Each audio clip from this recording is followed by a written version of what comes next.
Welcome back to Uncaged from talkSPORT. I'm Adam Catterall. The one and only Brendan Loughnane is alongside me to get stuck into all the big topics connected to the world of MMA. Before we get stuck into it, little reminder, make sure you subscribe to the channel. We're growing nicely here at talkSPORT MMA. Hit the button, you'll never miss out on any of our content. Lots to come, including the UFC 301 preview, and the beer Jew himself from Rio de Janeiro, Paul Craig, will be joining us on the show. But first and foremost, let's get stuck into the big one. Seeing as that we've got the King of Manchester on the programme, let's talk about the big news that dropped last week. That's right, confirmed.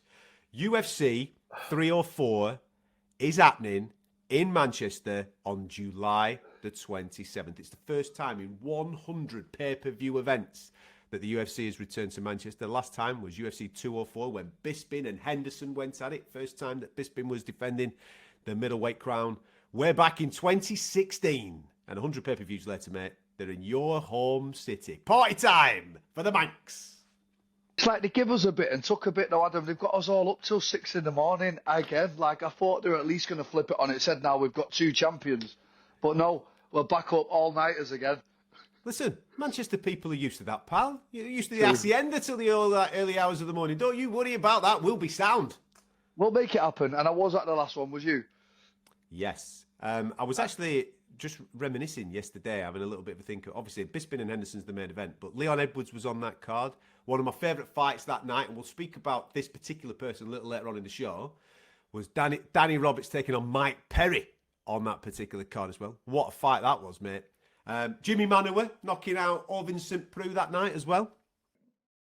No, it was fantastic. And I especially remember that Mike Perry fight because it was all going Danny's way until it wasn't, wasn't it? And Mike Perry, obviously now with the bare knuckle and showing that, even again last night, Mike Perry. So look how far he's come since that. And I'm just excited for another Manchester card. It's so long overdue.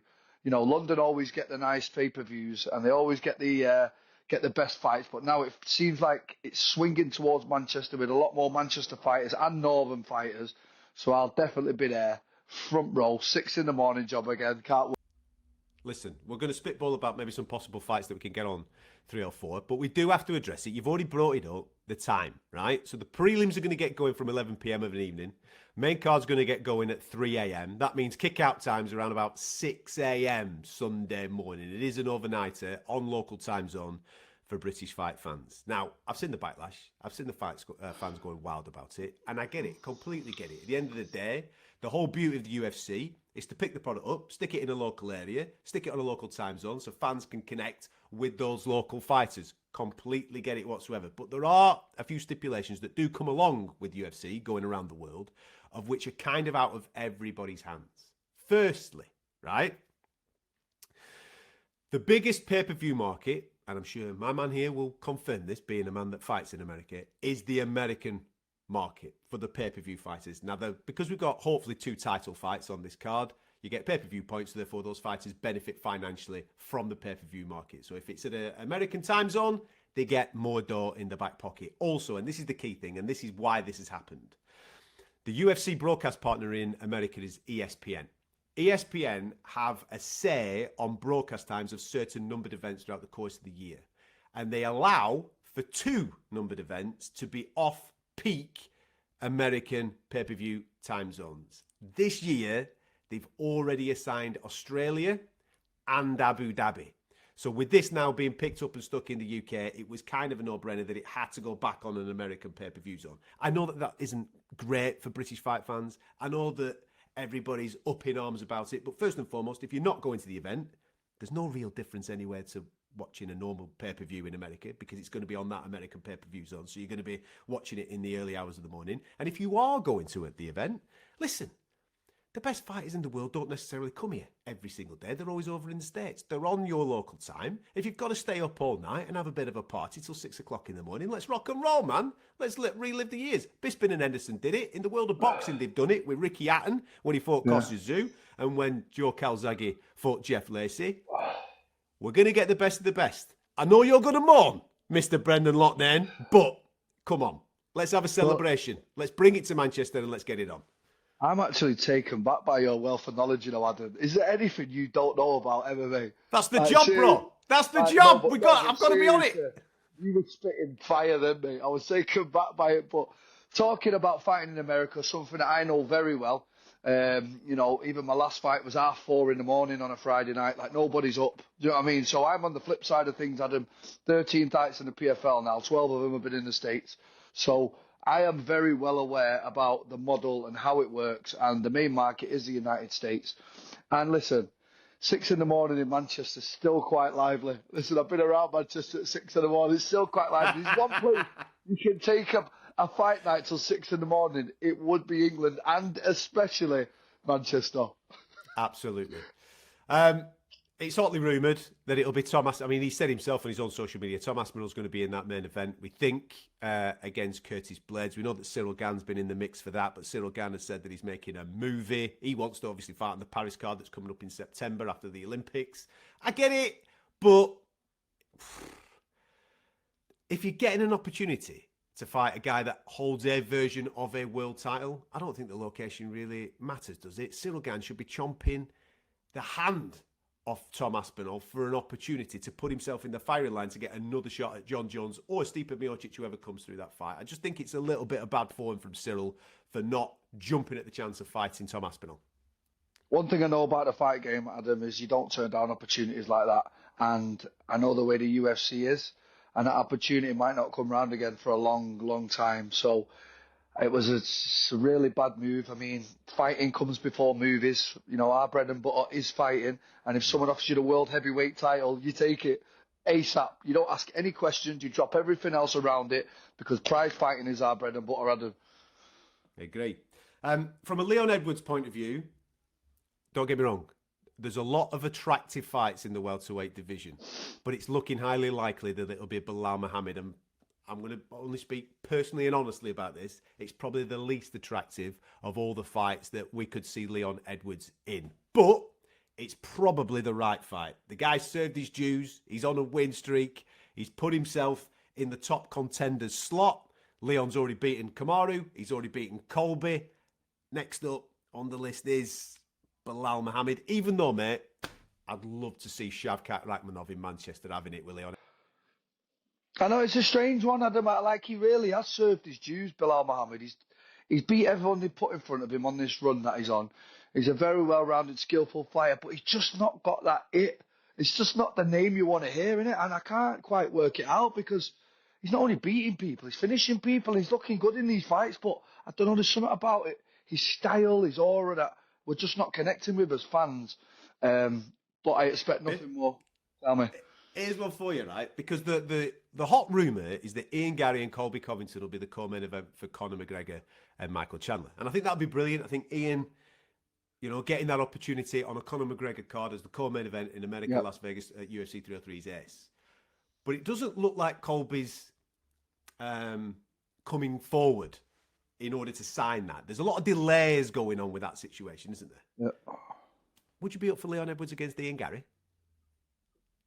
Now that's a spanner in the works, isn't it? But can they actually do that to Bilal? They probably will, though, won't they? Knowing the UFC, like you can't tease him and then say, "Get you up Manchester," and then Ian Garry pops in the mix. Like, come on, mate. It's got to be a.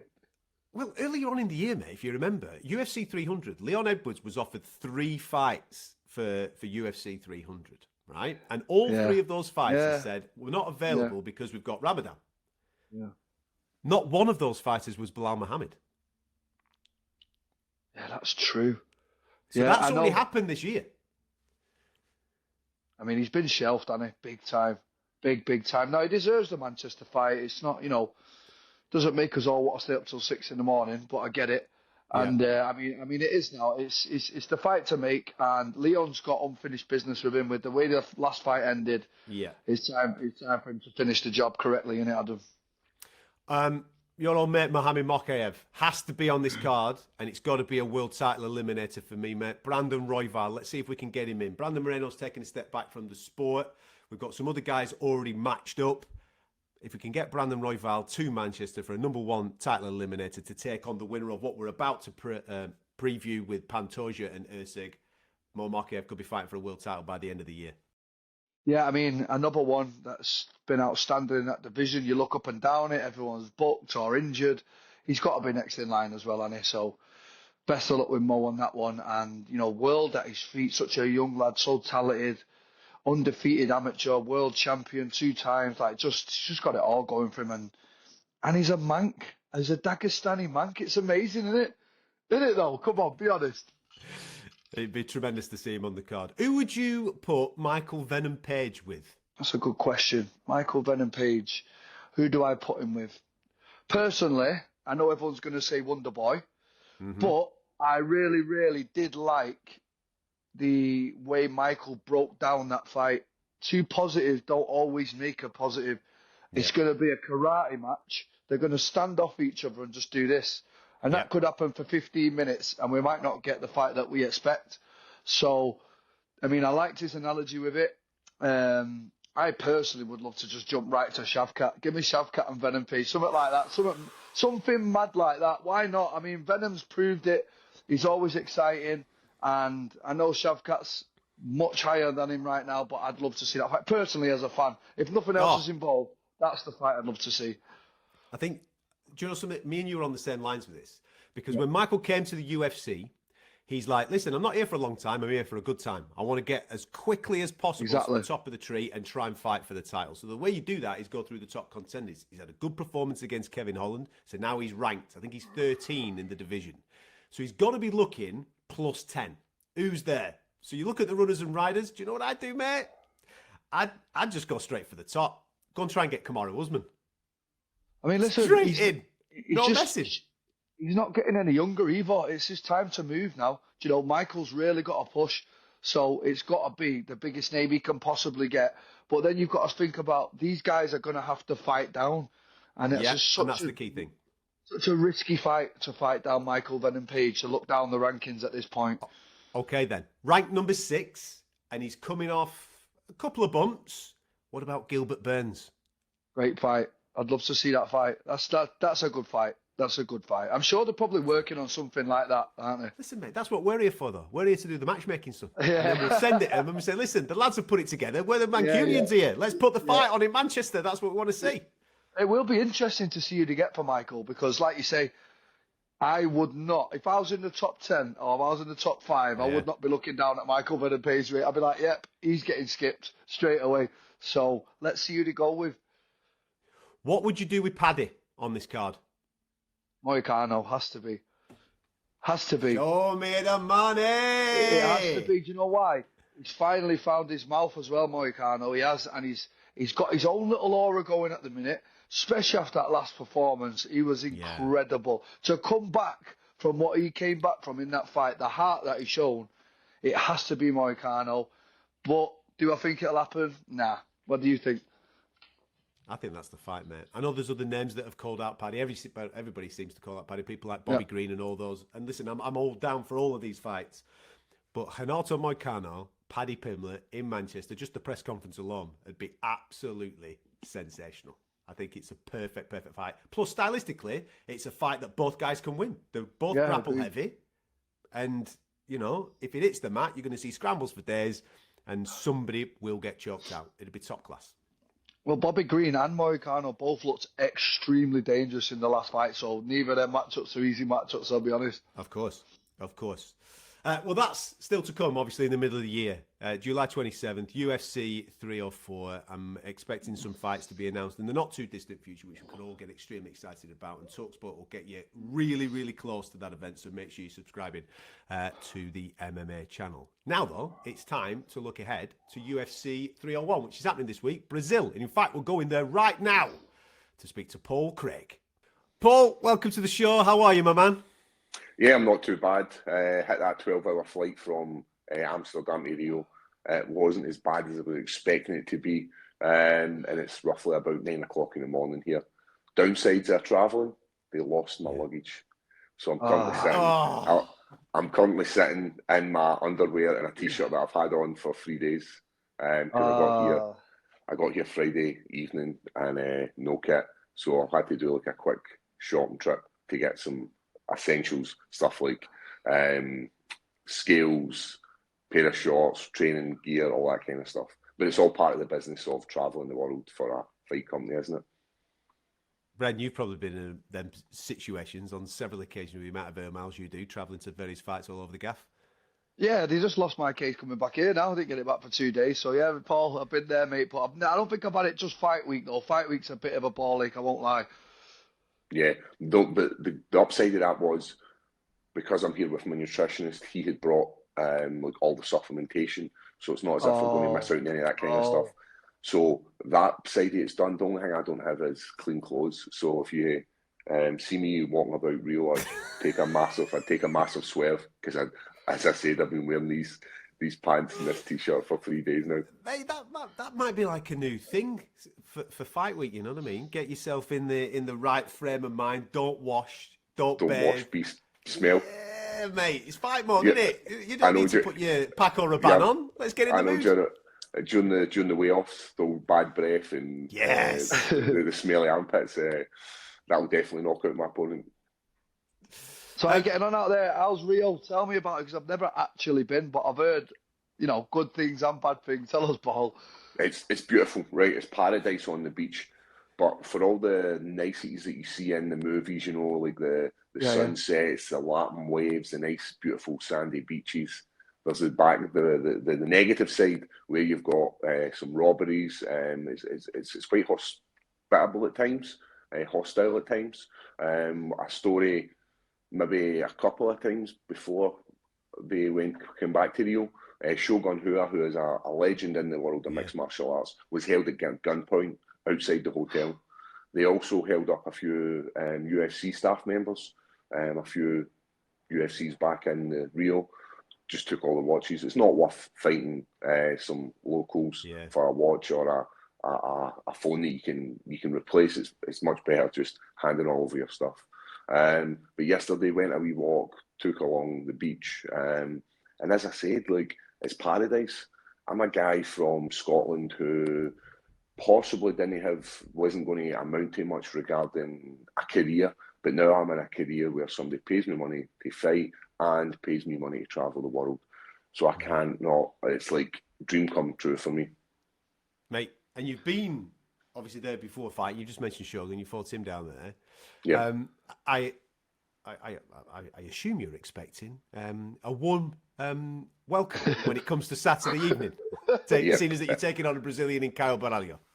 Yep. The Brazilians support their own, as most countries do. When you're the guy coming into the lion's den, you're going to take the flak, and Brazilians throw a lot of that. But I remember fighting Shogun, the hatred I was getting walking out into that arena was incredible. People were hurling abuse at me. But see, after it, because we put on a bit of performance, the fans were loving me. So it goes to show that if you just put on a performance and kind of go out in your shield and give the fans what they want, because they're there to be entertained. And as long as you can entertain them, you can definitely turn them around. It's happened a few places I've been, and Rio's one of them. And I genuinely believe I can put on a performance and silence the crowd in Rio on Saturday. Talk to us about the matchup then, mate, because Caio's one of those guys that's maybe gone under the radar a little bit in the division. He's been bubbling along. I know he had to finish a couple of fights ago. He's pretty decision heavy. We know about his karate stance. What do you make of his jiu-jitsu? That's your wheelhouse. And how does the styles match up for us on Saturday evening? Yep, it's like MD in this top 15 in the UFC middleweight. They're all skilled, they're all killers. On any night, anyone can beat anyone. I think he's number 13 now. He's winning a bit of unbeaten streak in the UFC. I think it's maybe 5-0. He has got that karate style, as you said. He changed it up because he watched Conor McGregor and now fights with his power hand forward. I've enjoyed fighting southpaws. I enjoy training for southpaws because it's something different other than the norm.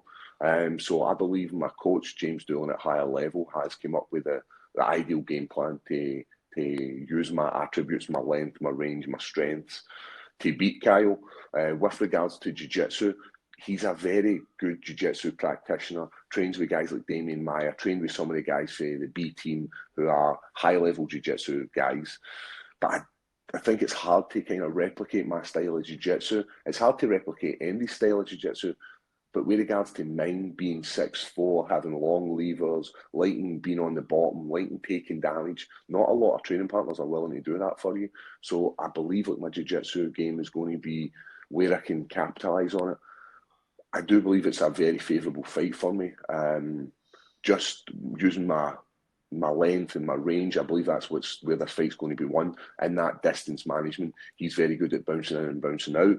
And all I need to do is make sure that I don't get caught with anything silly. So it's a nice compact guard and stick to the game plan, and it should be a victory on 301 Saturday night.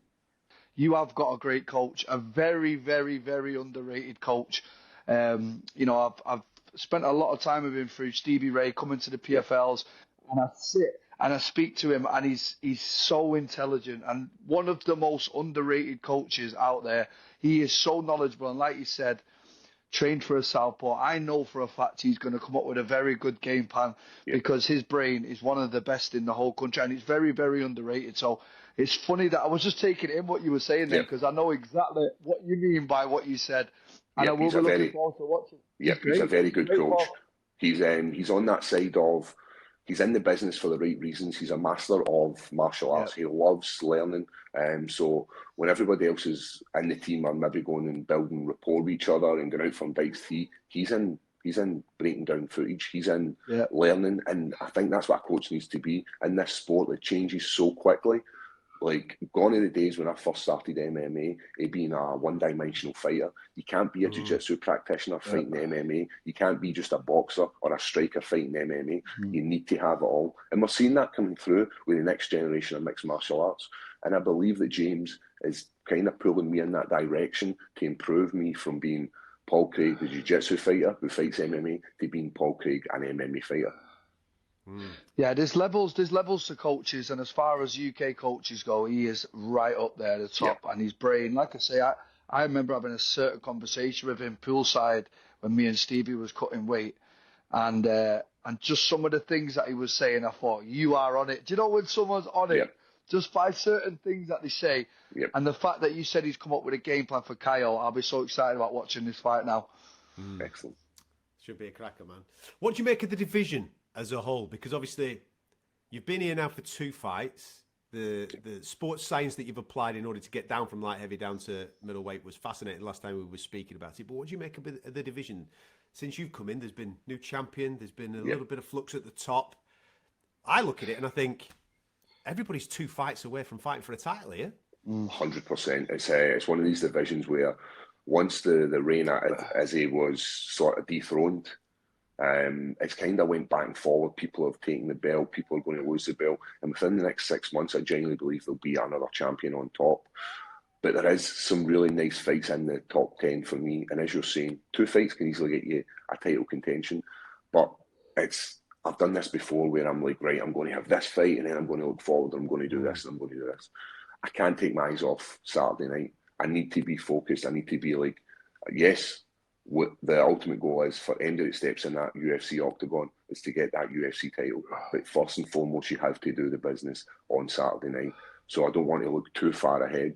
But as I said, there is some really nice favourable fights in there that I'm excited for. Going back to Las Vegas and my last fight, it was a bit of a sore one for me to take. I trained hard, and there's nothing worse when you train hard and put in all this extra work and you don't get anywhere. It hurts and it sticks in my teeth. And even now, and I watched Brendan Allen versus Chris Curtis a couple of weeks ago, and I was thinking, I wish that was me. I wish I had got a redo of this. But this sport, we don't get redos. We have to look forward, and we have to, no shoulda, woulda, couldas. We have to stamp our next fight. Does it, just a quick one on that, because you fought in the Apex, which is a smaller octagon to what you're going to be fighting in on Saturday. Is the preparation different when you've got when you've got extra yardage?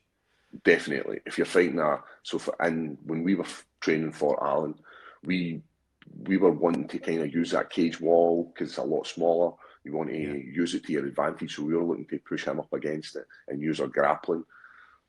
What happened was he did the exact same thing to us, and it kind of threw us off. But with a guy like Baralio, what you want to do is you want to be using your footwork, so using the whole size of the octagon now to stay away from that dominant side of his, which is his front hand. So we've worked on that, and it's going to be some nice footwork.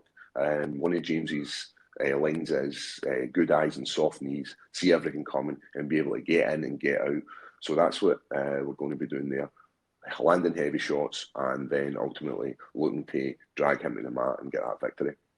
Good man. Bren, what do you make of his new haircut, by the way? I'll tell you what. Do you know what though? You have to promise me one thing, Paul. Yep. No more backflips, please. When you get the job done, please, no more backflips, lad. We tried to warn you the second time. I know. let's leave it out. Well, we need to tell the story. Go on. So go on, Paul. we were very lucky enough to be part of Michael Bisping's live tour. So he did London, right, I know what you're referring to Manchester, and there was some alcohol flowing, and Michael Bisping went to me, Paul, what's your party trick? And I says, I can do a backflip. So he goes, right, backflip. So we're in London, and I was a little bit less inebriated at that point because it was a midweek. I just got down. It was very chaotic getting ready for the show. So I do this backflip, and I kind of land it right. I landed my hands on my feet. So the crowd goes wild. I feel like the man.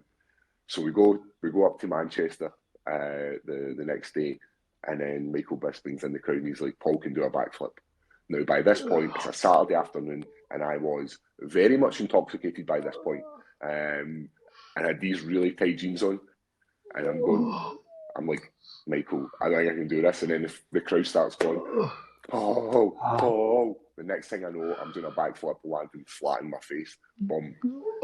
I stood up, right? It's so embarrassing, right? And I was like, please don't be bleeding, no blood anywhere. I stand up, I still have to finish off my interview. I've still got the full interview to do, where my face just mashed into the floor. So yeah. The worst thing is that someone films it then and sticks it on the internet.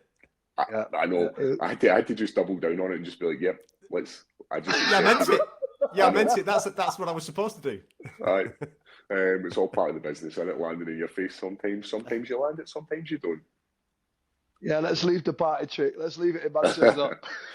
Right, so see when somebody asks me, Paul, what's your party trick?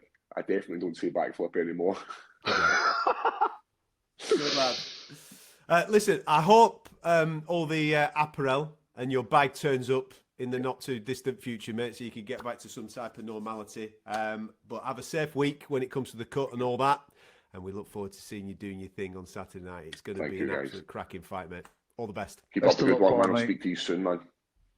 So there you have it. That's Paul. He's in the opening fight on the main card of UFC 301, taking on Caio Borralho. And that is, for me, the best, most competitive fight on the card. As you look up and down this main card, mate, obviously tons of Brazilians on there. We'll go to the main event first and foremost, the flyweight title fight. Alexandre Pantoja taking on Steve Erceg. Erceg's come from nowhere to get this shot. He's number 10 ranked. But the reason for it, and I know that Momokhev feels a little bit aggrieved, and he's right to feel that aggrievedness. You look at Pantoja, even though he's only been champion for 2 fights, he's wiped out this division.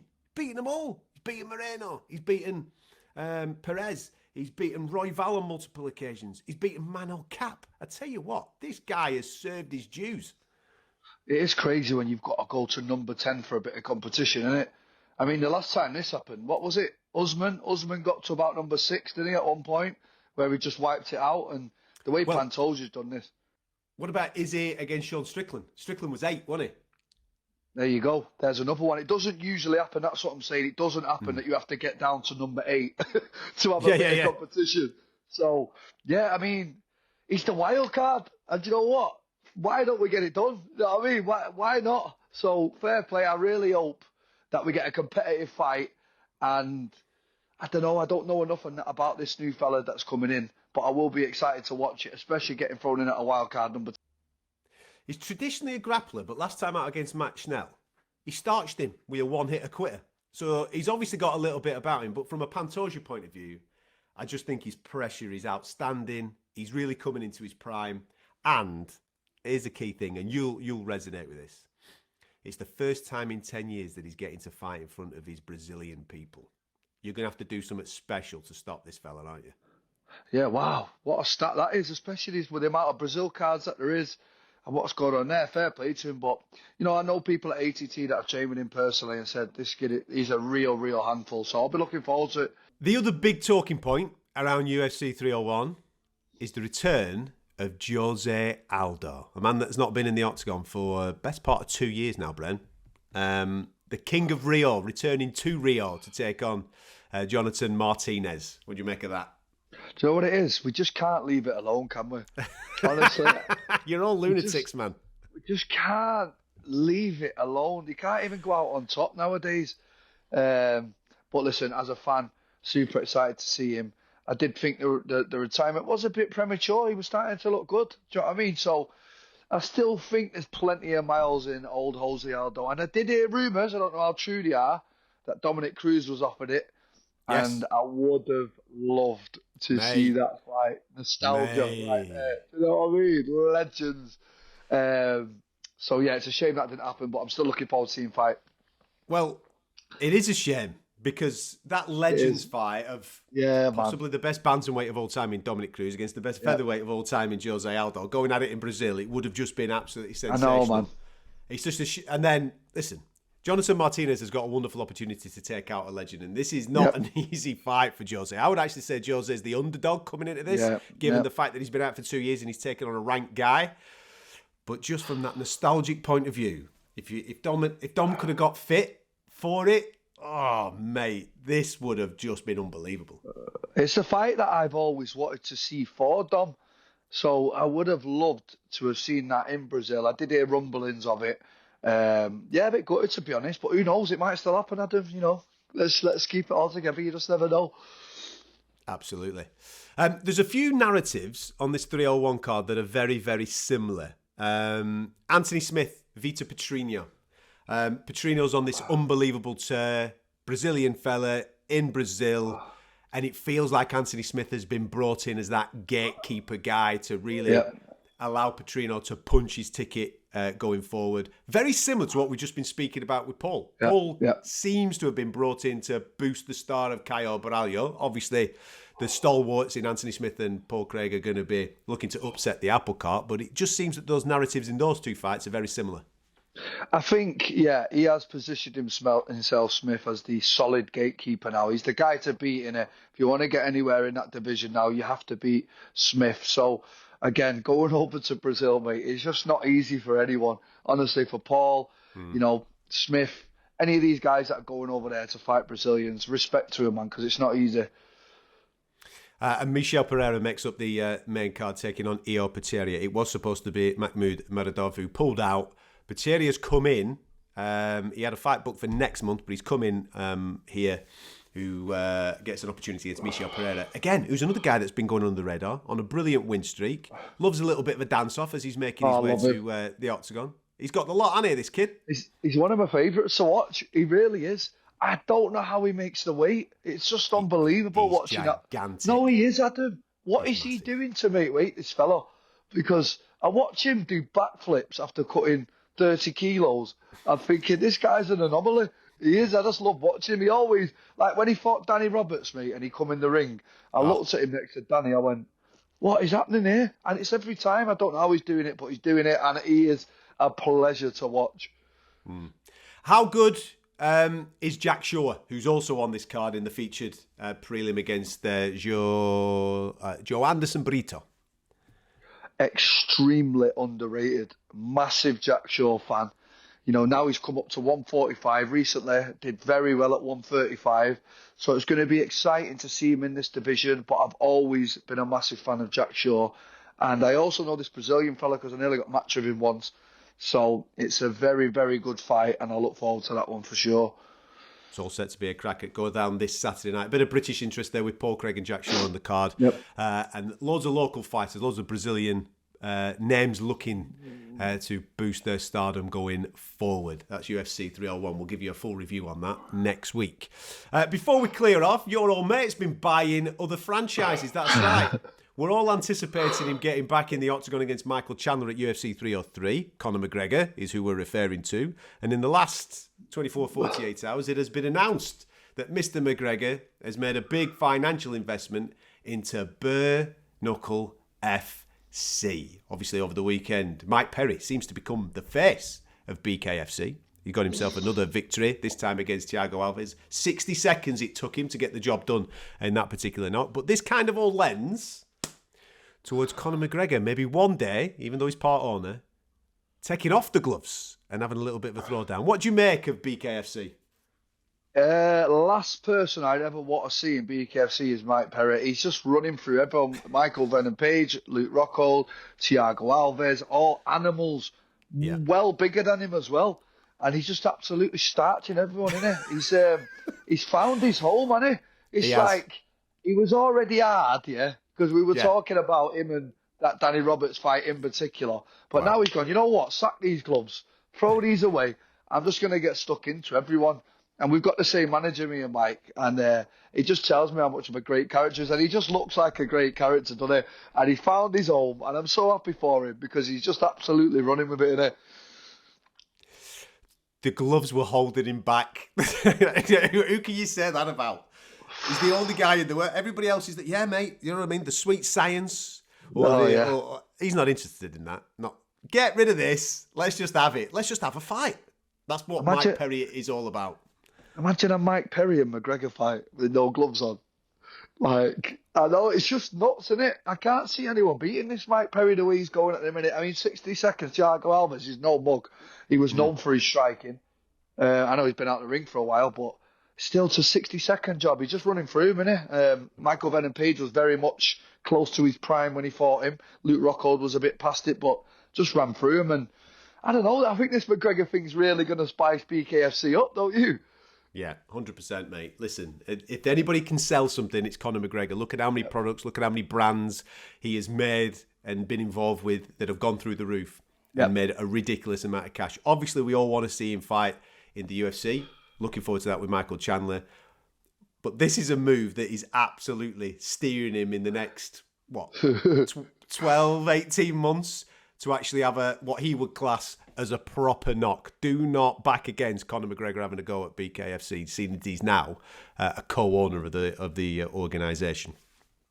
It just came out of nowhere, really, didn't it? Absolutely. Just before you stop, like, when I seen that this morning and I seen his video, what he did, let's just talk about that for 1 second. How funny. No, he's had me in hysterics all morning. I was like, how can he just video something? It's so funny. Like, it's just so funny, like the Molinari. Yeah, you got through out there, Jim. You got through out there, Jim. It's hilarious. For those that don't know what Brendan's referring to, Paulie Malignaggi is one of the pundits, broadcast members of BKFC. Conor McGregor and Paulie Malignaggi have history stemming back to when Paulie helped Conor in sparring for Floyd Mayweather. They all had a back and forth. Conor says he flattens him. Paulie says he didn't. And this has been going on for years and years and years and years and years. And Conor made a social media video just filming the TV screen going, there he is. And then the rest is history. Do yourself a favour, everyone. Google this video. As soon as you've heard this, go watch it and thank me later. Yeah, it's banging. Just to finish off, I want you to think, in the UFC specific now, 3 fights that have not been booked that you have to see in the next 12 months. 3 fights in the UFC that have not been booked that you have to see in the next 12 months. Is there anything that springs to mind straight away? Aspinall Jones, first one, straight away. I mean, that is the fight to make. Yeah. Has to be. It's at top of my list. John Jones versus Tom Aspinall. Great to hear that John Jones is back in the gym. Fingers crossed his return is going to happen this year. And then hopefully, as you've just said, in the next 12 months, that's going to lead to him versus Tom Aspinall. I don't know how you feel about this that I'm about to suggest, right? Go. Because I'm a massive Alexander Volkanovski fan. Can't get enough of Alexander Volkanovski, right? Right. And he absolutely has earned the right to be fighting the rematch with Ilia Topuria whenever that ends up getting made. Yep. But Max Holloway's performance against Justin Gaethje has really got me thinking about Ilia Topuria against Max Holloway. I have to see the fight, mate. I have to see Topuria versus Max Holloway at 145 for the championship belt. I know that Volk's next. I know that he's earned the right to get the opportunity to get his belt back. But just as a matchup, that has to happen. I think that might be my number one, to be honest. That is the fight that I need to see, especially like... It's your weight division as well, isn't it? Yeah, that's what I'm saying. I keep a close eye on these people. And Topuria's performance was astonishing, astounding. They're the only type of words I can. The way he sat in that pocket, he moved in, smooth, didn't really get touched. Beautiful performance. And Max Holloway against Justin Gaethje. give us the biggest wow moment that I've ever had in MMA. Definitely up there anyway. So 2 guys that are hot right now, strikers, exciting. That has to happen. It has to happen, Adam. It's a belter. Listen, I'm going to throw one more in there just for a little bit of fun. This is miles away, and it might happen within the next 12 months, seeing as that there's a few noises starting to circulate. One of them's not even in the UFC as it stands right now. Check this out. What do you make of Amanda Nunes and Kayla Harrison? Yeah, you caught me off guard with that one. I mean, the thing is about this fight, they know each other very, very, very well. They've done probably hundreds of rounds together. So whatever's happening in that changing room makes it exciting. So the fact that she has been out of competition for so long now, Amanda, I think she needs to have a warm-up fight at least. I think she needs to get back in there. The last person you want to come back against is Kayla Harrison. So I'd like to see Amanda come back, take a warm-up fight, and then, I don't know, December time, we get it cracking on one of them cards. In the meantime, Kayla can fight Raquel Pennington for the belt. She's got to go and get that belt, and then you can bring the GOAT out of retirement, bring the Lioness back to the octagon. Oh, my days. Anyway. Who's beating Kayla in that division, though? Who? Like, she's just going to run through him. That's it, though. There's only one competitive fight in the whole division, isn't there? But it needs that life. I mean, the debut of Kayla Harrison against Holly Holm felt like something really, really special. Like when Ronda Rousey was rocking up like Mike Tyson, you know what I mean? That type of vibe. She's got something about her as Kayla Harrison. She's got that rock star element. She's going to need competition. Don't get me wrong. Raquel Pennington's a great fight. If she comes through it, then what? Well, the then what is the greatest of all time in Amanda Nunes. You know what? We're all right at the PFL. We've got a few good fighters by the looks of it, haven't we, Andrew? Mate, it's not too shabby, son. Not too shabby. You know what I mean? Straight in there. Booted the doors off. Go on, Kayla. Anyway, that's us done for Uncaged this week. Thank you very much for joining us. He's about to catch another plane, so there'll be a new location for him next week as he does this programme. All catering towards his next fight, which is coming up in June, part of the PFL season, of which we will keep you well across. Of course, we'll have a review of everything that goes on in Brazil with UFC 301. We'll be previewing everything that's coming up with UFC 302 in New Jersey as Makachev and Dustin Poirier going at it for the lightweight title. And then, of course, it's International Fight Week. Conor McGregor, Michael Chandler, back in action for UFC 303. All the big news, you'll get it here on this channel. So make sure you subscribe to the talkSPORT MMA YouTube channel. We'll catch you next time.